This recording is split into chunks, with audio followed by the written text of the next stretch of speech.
Welcome back. It's been a while. It's been a while. Pretty good weather for this season. It is. It is.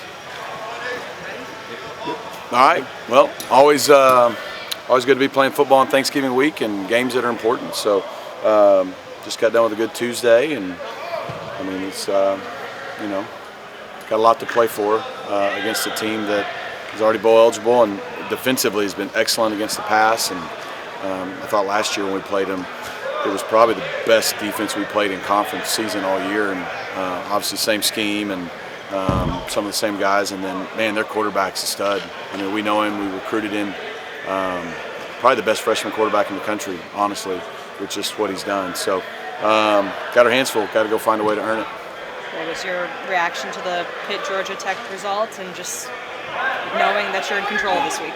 Yeah, Coach Narduzzi did us a solid once when I was at Auburn years ago. His Michigan State team won a game that put us in the national championship game. So he's always had our back, so we appreciate it. But no, I mean, look, that was two really good teams. What Brent and them have done at Georgia Tech this year is pretty phenomenal. Haynes King from Longview, and his dad's a legend coach in our state. I mean, what he's done this year is incredible, leading the country in total offense, but then obviously Pitt's good. I mean, look, the bottom line is the depth and the talent in the ACC is really good, and it gets a different narrative spun on it because we all beat each other up. But it's because our conference is so good that anybody can beat anybody any week. And so, but it obviously helped us in terms of the conference championship race, but we still got to go do our part and beat Cal. What is it about Cal's defense that makes them the way they are? Yeah, they got good size. Last year they stopped the run better than they have statistically this year, but in general, they play a lot of man, a lot of single high, a lot of cover three, which always allows them to have an extra hat in the run game, and then it keeps people from being explosive in the passing game. Like, you may hit some things on them, but I mean, they're giving up 192 yards a game passing. That's pretty remarkable in college football. They got really good corners. They got two new ones this year, and they're really good again this year. So they feel like they can lock you down on the outside and win a high percentage, which allows them to play the rest of both your run game and the rest of their scheme from an advantageous standpoint, right? If you can single people up and win more than you don't, it helps you cover the rest of the field. So I just think they do a nice job. They still have some two high zone. They have some good pressure packages. I mean, they're just a good, solid, not complicated scheme, but they execute it at a high level, and they got a lot of confidence in it. How much does last year's experience of kind of being in that, I think you like to refer to it as like the playoff elimination for the championship game, how much does that experience help with some of the guys back? Yeah, I mean, it doesn't hurt. I mean, last year, really this is the third year we've been in it. I mean, last year in the American, we had to go undefeated in the league. Last year, we pretty much had to go undefeated, and so the whole month of November was a must-win. This year, we've been coming from behind and needing some help, so it was obviously a must-win. And this Saturday's no different. Now, I'll say, I mean, the hardest thing to do in sports is clinch or close. And, both us and Virginia have that opportunity this week. Pitt's still in it, Miami, Duke. I mean, there's a lot of people still in it. But us and Virginia are ones that know if you can win, you don't need any help. And that's hard. I mean, and it's senior day out there. So, we've been playing good football lately. That doesn't guarantee we will Saturday. So we've got to keep the same mindset, the same intensity. Our guys know what we're playing for. At the same time, you got to play loose and confident. You can't get all uptight and because of what's on the line, act or play different. We got to play like we've been playing and go earn it. You mentioned playing loose and confident. Watching the mini movie, it seemed like that's what the team was doing in the second half. How much easier does that make your job as a coach when they're out there and confident in what they're doing? Yeah, I mean, obviously, when your team's confident, number one predictor of success is self-confidence. So that's what you're always trying to do. You're trying to get your team to the game every week, locked in and focused, but confident, not uptight. Obviously, this past week, you could just tell they were ready to go. And I think, like I said, a good fast start doesn't always guarantee a win, but the last 2 weeks, we've been able to start faster than we had earlier this year. And so when you get a lead, I think it just kind of fuels that confidence versus when things are tough early. Doesn't mean you can't win, but you just kind of got to grind through it a little bit more. So, we expect it to be hard every week, but it was good to come out and start fast last week. I think it gave both sides of the ball a lot of confidence and helped us close it out. I don't know the exact stat, but there can't be that many teams in the country that have made 3 straight conference championship games. How difficult is it to make 2, let alone 3 in any conference? It's difficult to make 1. So, Again, you're trying to balance the standpoint of the reality that, man, we got a great opportunity, and these opportunities don't come around all the time. Even if it is the third year we've been in position to do this, you can't take it for granted. And so you got to realize the moment and what the opportunity is, but at the same time without pressing and getting uptight. And I mean, it's a football game, and we got to go play free and play how we've been playing and play well together. But yeah, I mean, if we were somehow able to win, it would be huge to get back to a championship game in 3 straight years. But most importantly for this team, because this team, half the guys haven't been in a conference championship game before. And so we got half the guys that have, which is good. They know what it takes to close out, and they know what it takes if you get there. The other guys, hopefully they're excited and really urgent to get that opportunity for themselves. What's the rest of any change with the West Coast trip or anything? You guys have done it last year. Yeah, not a lot. Obviously it'd be good to not play in that late, knowing that if you do win, you got to fly all the way back and play on the East Coast. But it is what it is. We're thankful to be playing on TV and all that. It's Thanksgiving week. We're following a new normal routine. Guys are out of school, but Monday, Tuesday, we do our normal routine. Tomorrow morning it'll be the same through the morning practice. And then what we do on a Wednesday, we'll have kind of our team family Thanksgiving lunch tomorrow on Wednesday.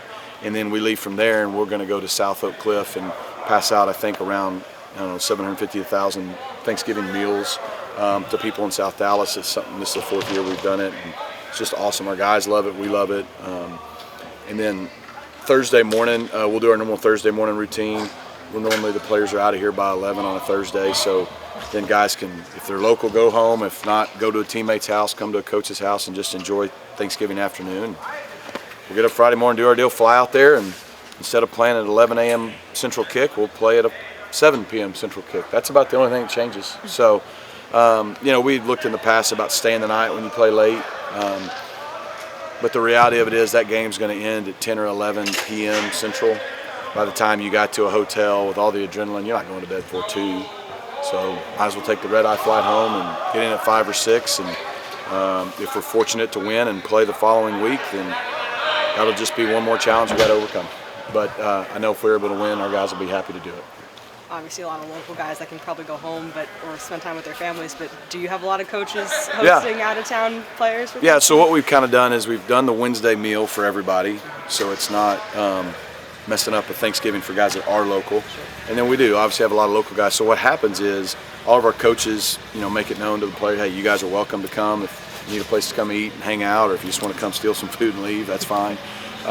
Watch some football, whatever. And then a lot of the players end up, that are local, inviting guys over to their house. They'd rather hang out with each other than us anyway. So, but half our guys being local helps, and then the other guys, they always have an option, someplace to go. And like I said, it's sometimes good once a lot of the work's in to kind of have Thursday afternoon and evening decompress, take a deep breath, and then you wake up Friday and, we're within 24, 36 hours of game time, so you kind of get locked back in. Playing the meaningful games, being in position to go to a conference championship game again, how much does that help recruiting down the stretch for you guys and going into that kind of portal window and JUCO and some of these things? Man, it helps. I mean, there's nothing better for recruiting than winning, no matter where you are. And so, again, we've still not done anything yet in terms of a championship opportunity this year, but we put ourselves in position, and we've had a good season. Our guys have really played better and gotten better as the season went on, and that helps. How you end the season is always more important than how you start it for a lot of reasons, and one being recruiting, because if you can go into the off season with momentum, then that just helps you in recruiting. And so I think a lot of the guys in the state of Texas and in the Dallas area we've been trying to sell that vision of what we're building here, and now for them to continually be able to see it like last year, or like the Miami game at home this year, or now it's being in contention again, I think just continues to validate what we're trying to show them, is that if the best players in Dallas stay here, we can win a national championship. And we're not there yet, but we're working towards it. We've asked you a lot of questions at the beginning of the season about the culture and brotherhood of this team, but it seems like they've really grown even closer together throughout the season. What have you seen?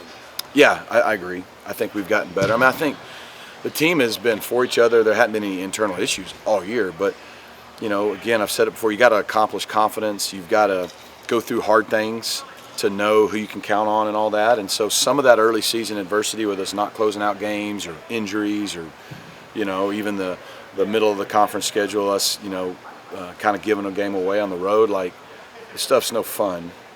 but sometimes you have to have a little bit of that for a new group to come together. Last year's group was really experienced. They had already seen some of those moments in the past, and so what I was proud of our guys the most is, like, you either do this or you do this when those moments happen, as a team, as a family, in life, whatever. And man, our older guys, our leaders on the team, held the team together. The guys who were new, give them credit, they bought in and decided, eventually they realized, okay, if we come together, like, we can do a whole lot more together. And they did. They just stayed the course. And like I said, every year's different. You got to fight for it every year, but really proud of our players, our staff. Like I said after the game the other day, that stuff starts in January, and it's a long process. And but it helped us when we needed it this year. Any injuries, updates? We came out of the game pretty clean. Miz got a little bit of a turf toe late in the game. He did come back and catch the touchdown. So he's probably the most questionable guy right now. But we're optimistic that he'll be rehabbed and ready to go by Saturday. I don't think we lost anybody else coming out of the game. So obviously we've got a few more days of practice this week. But we're probably about like we were going into last week's game as of right now. Thank you. All right. Thank you. Thanks, everybody. Already. What's the opportunity like, knowing what's at stake this week? Yeah, it's a big opportunity for us. It's a showcase what we've been doing, what we've been practicing all year round, and just an opportunity to go to the SMU championship where our end goal was. I mean, that's what we wanted at the beginning of the year, to make it to the championship, and it's all of that's in play for us. So that's our game right there. What do you remember about the clinching scenarios last year and the mindset that last year versus this year? Was it Virginia we clinched last year? Yeah, I think so. Yeah, so just knowing what we got ahead of us, just knowing that if we win this game, we get to make it, and just experience that feeling again. Like, that locker room feeling was amazing. So just being able to get back to that feeling right there is, that's the end goal, and that's what we're trying to do right there. That's kind of all the motivation you need. Yeah, needs to be said. Yeah, that locker room feeling right there was amazing. So just hoping to feel that this Saturday again. How do you balance the urgency of knowing you need to win this game, but also not playing, too tight or anything like that? Yeah, I mean, that's what we've been talking the players. It's elimination time right now. If we lose, it's over with. If we win, we keep going, we keep going. So, just having that in the back of our mind, knowing we don't want this to be our last, game, honestly. So just being able to come out and practice on a Tuesday morning and, giving our full 100% and all that stuff, just having that in the back of our mind, knowing that we got to win this game on Saturday. Wearing the Jesus One shirt in the mini movie, it showed you guys praying before the Louisville game. Right. How much have you and the team relied on y'all's faith to get through this season, get to this point? Yeah, it's definitely number one thing. That's something we lean on as a team. We have a thing called brotherhood on Friday nights. We talk about Bible skills. We get someone to come up there and talk about their life and how God saved them and all that stuff like that. So I think just having the team being able to have a connection to Jesus and God, and we can bond over that. If we can't bond over nothing else, we can bond over that, and that just bring the team along and just help us fight through every situation we go through. You've been on fire a little bit lately, 300-yard passing games.